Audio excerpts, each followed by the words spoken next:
Uspomene iz prošle sezone Elite i dalje ne jenjavaju. Na Instagram profilu Site Ahmić i ove godine mogu se pronaći brojne objave uperene protiv bivših i sadašnjih učesnika realitija, a sve u znak podrške Aneli Ahmić. Poseban fokus ponovo je stavljen na Milenu Kačavenu. Njihov sukob traje još od prethodne sezone, a čini se da je rat između njihovih podrški sada jači nego ikad.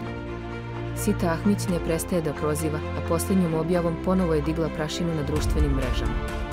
Naime, ona je okačila fotografiju i uz nju napisala 2 riječi koje su izazvale lavinu komentara. Glupo bilo, dodala je i emotikon koji povraća. Mnogi ovo tumače kao direktan udar na fizički izgled Milene Kačavende. Da li je u pitanju stara netrpeljivost ili možda i činjenica da je Milena bliska sa Sandrom Obradović, još uvijek nije jasno. Jedno je sigurno, ova objava će dodatno potpaliti već napetu atmosferu između Milene i Anele i sasvim je moguće da će se sukob preneti i u samu Elitu čim obe saznaju šta se dešava napolju.